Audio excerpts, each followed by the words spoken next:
Well, this is turn 3 on the front stretch, presented by Joe's Karting in Council Bluffs, located at 23rd Ave next to AMC Theaters, online at joeskarting.com. That's karting with a K. You can get to Joe's today and get yourself some fast-paced white-knuckle racing in, where the only speed restriction is how fast you are. Joined in studio by a guy who has lapped Bud not only on the dirt track, but on the go-kart track.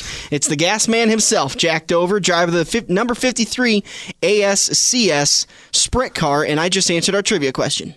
No, you didn't. Okay. He's the driver of the 53 Home Pride Company Sprint car. There's the answer. Effective right now. You cannot answer that on the Facebook page, but I got a feeling, even though we're doing this time delayed, so we can't really see the Facebook page in the future, kind of fun stuff like that, I got a feeling there's some Gasman fans out there that are tuning in this morning and have already answered that question. Jack, welcome to the studio. Thanks for having me.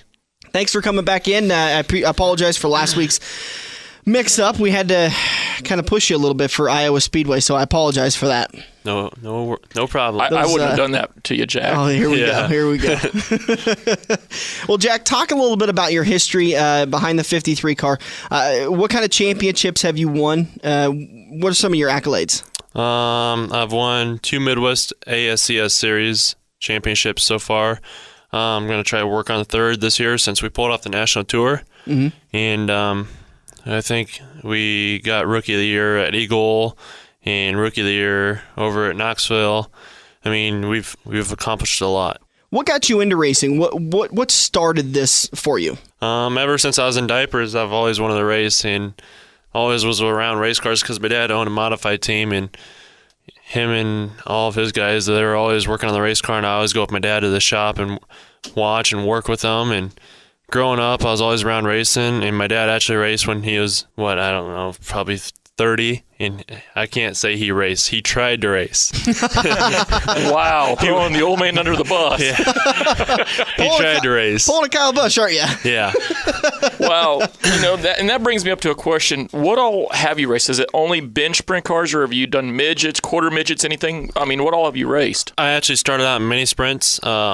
The first year was a 100cc engine on the mini sprint I was driving, and then I was in that for 2 years, and I stepped up to 600cc, which is like a crotch rocket motor, and I did that for 5 years, and then stepped up to the 305 class out there at I-80 in Knoxville, and then stepped up 360s for a year, and then I went to Knoxville, Iowa in 07 and ran a full season of 410 over there, and then just been doing national tour racing with the 360 ASCS series. Now, you flirted with the World of Outlaws in the past, haven't you? Yeah. And you've actually had some success there. Yeah, and we're actually going to try a couple more shows this year. I'm just waiting to get my motor back from California. Oh, okay. But back to your original question, I've raced midgets and modified and late model. You've raced mods? Yeah, I ran a USMTS show. You probably didn't see him that far ahead of you. No, we'll not talk about that. I was not good in a modified. Totally different. It's a different style of racing. And Bud's going to say how much harder it is than everything. Of course. It's tough. I mean, we're in a sprint car, you got to be real smooth with the steering wheel, and modified, you're doing a lot of turning, so yeah, it's completely different. I actually, Terry Holloman, that you raced against out at Eagle numerous times, he's actually in a sport mod. And this is no joke. Terry Holloman said, the sprint cars, if they're set up right, you basically just sit in a sprint car and you go for the world's biggest exhilarating all-out joyride. He's like, I get in that sport mod, and I want this right rear tire to be a lot bigger. And he goes, this is a totally different style of racing. On this skinny tire, it's hard to get the car to do anything. That brings me up to my next question. Are you nuts?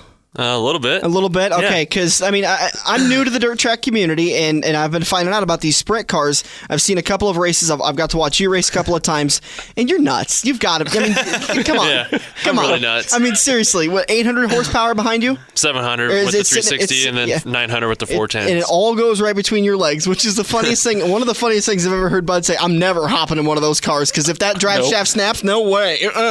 Well, and I don't know a whole lot about sprint cars, and then there's not actually a drive shaft there, is there? Oh, yeah. There is. There is a drive shaft, and then there's a thing called a torque tube that goes from your rear end up to the motor plate, and that's around the drive shaft. Oh, okay. Now, so it's not just spinning loose. No, between, it's inside the torque tube. Well, you're still a little bit nuts, though, for going that fast. it's absolutely an exhilarating watching those races when you guys get up on top of the engines after when the green flag throws or after a caution. It's absolutely awesome to watch those things whip around the track, and you lay down laps at about 10, 12 seconds. Yeah, about Eagle, yeah. which is the place I've seen you guys race at the most. Yep, 11-second laps. You know, of all the sprint car wins from the 100cc mini sprints on up to your 410, if there had to be one win out there that you could really, say, this is my favorite, this is the one that stands out, which one would it be? Well, I wish I could say it was the one from Knoxville when my motor blew up, but that's not the case. But Sorry, I didn't mean to laugh we'll there. give you a could have been on that one. Yeah, it could have been that one, but that year, 2009, I won the Steve King Memorial down in Jetmore, Kansas. That was a big race. It was $10,000 to win, and we ran fourth the first night, and we won the big money the second night. So, I mean, yet today, that's still the biggest race I've won. Now, there is one thing that Dan doesn't have here in our pool of questions that I wanted to get to, because this was big news for you this year in 2012. I believe you went to the Roush Yates. Roush Yates, yep. How do you like running those Roush Yates Ford motors? I love it. I mean, I can't complain one bit. I mean, the power is ungodly. It's just unbelievable. And is there really? I mean, I've heard about these guys. Like the guys talk on Sunday about how their Ford power really helped them through the front. Is it really? Are they just saying that to promote Ford engines and take care of their sponsors, or do you legitimately feel a difference in power? I mean, it ain't ungodly a big difference, but you can definitely tell a difference between the Chevy and the Ford. The Ford definitely has some more, but not like huge. Yeah.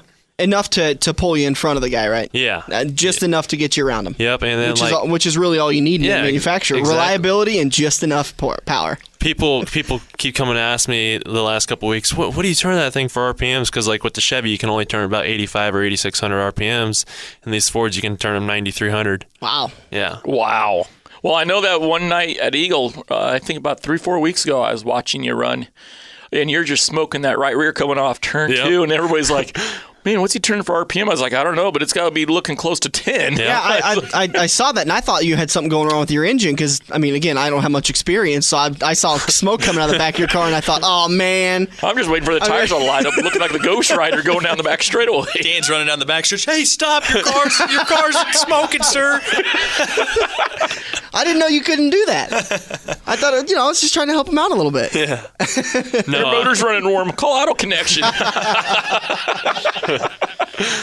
What all sponsors have come on board with you? Because I mean, you've landed quite a few new sponsors for 2012. Yeah, I mean, like my racing career has grown up with my parents paying the bills, and then this year I took over all that, and it's definitely a learning experience, I'll tell you that. And luckily, I got some good sponsors behind me this year.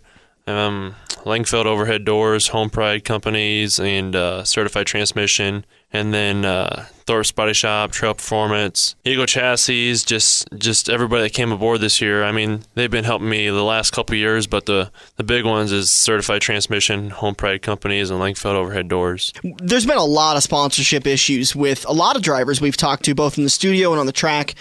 Do you handle the sponsorship responsibilities, go out there and find these guys, or is there somebody with you that does that? Well, the ones that are helping me now, they're just like friends, or the sponsors know other people and they get the other sponsors on board. But like at the end of the last year, I had a PR guy and he was trying to get like some big names like Walmart and Pepsi, and we were pretty close with Pepsi, but at the last minute they backed out, so that wasn't a very good deal. And well, we drink Coke in this studio, so Pepsi's way better. Unless you're still working on that Pepsi deal, then we'll switch to Pepsi for you. Yeah.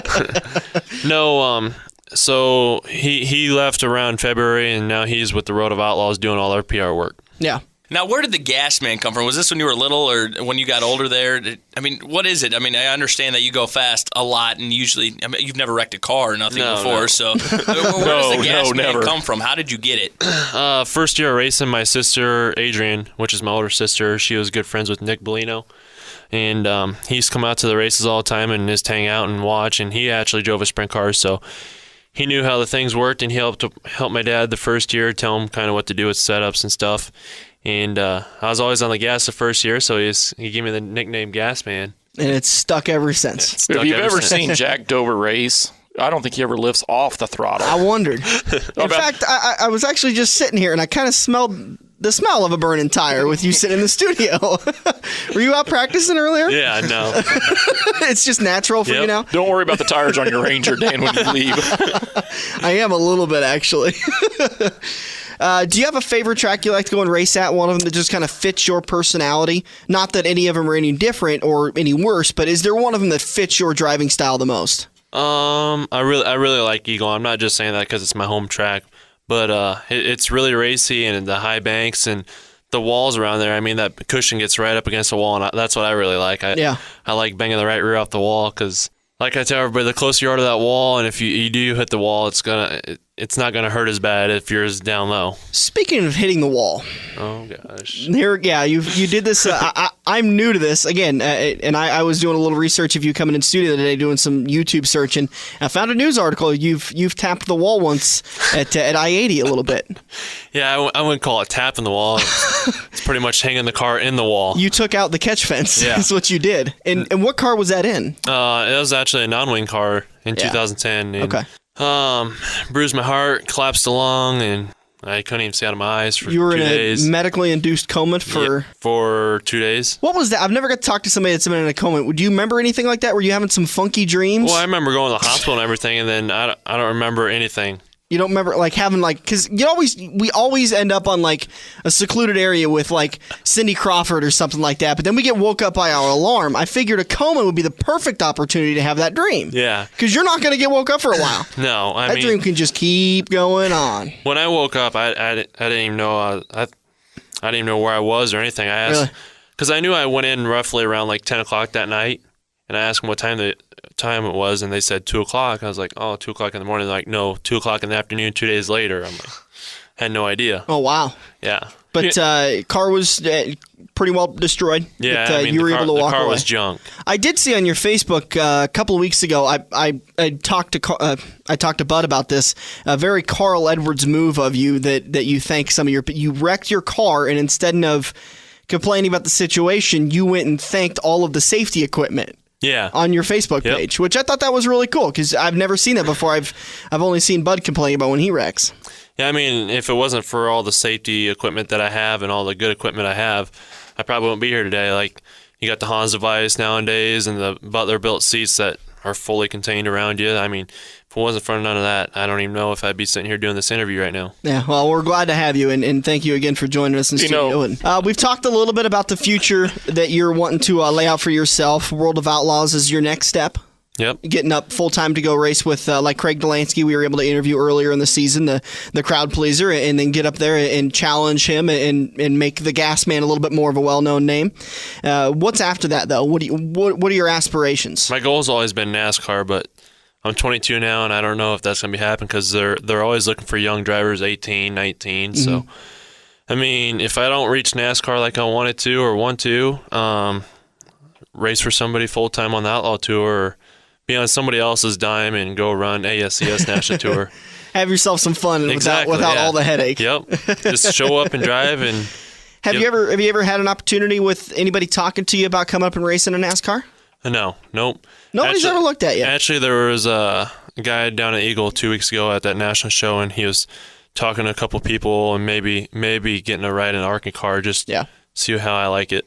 Have you ever raced asphalt? Nope. No? Never. That's what I don't understand. Here's a guy with guts, glory, and determination, and yet no one, everybody, and I'm not saying that they refuse to look at him, but they're not taking him serious, and that's just not right. Well, that's one of the points of this show is to get drivers like Jack and all these local drivers out here, get them a little bit more national prominence. We're not a big show right now, but maybe someday we'll be a big-time show, and we can help out. So Midwest definitely gets overlooked a lot because racing comes from the South, and so they'll overlook the Midwest a lot. Hopefully. Jack, what's the best way people can follow you? You can either go to our Facebook page, Jack Dover Racing, or you can go to our website, jackdoverracing.com. or just show up to the track and come watch some good racing. And you can keep up to date on the Facebook pages and on your website of where you're going to be and when. Yep. Because I know you don't hit Eagle every single week, but you do frequent there. Right, and since we pulled off the national tour, we don't really have a set schedule. So we put it out there like midweek and tell you where we're going. What's website again? JackDoverRacing.com. Turn 4 is just around the corner. We're going to get an update on the local dirt track series. Jack, thanks so much for joining us in the studio. Thank you. I had a blast. Can you stick around a little bit more and help us out with the dirt series? Yeah. All right, great. This is Turn 3. Headed over to Turn 4. We're going to talk with Adrian Kaziski for the Infield Report. This has been the Front Stretch presented by Joe's Karting on AM 590, Omaha's ESPN Radio.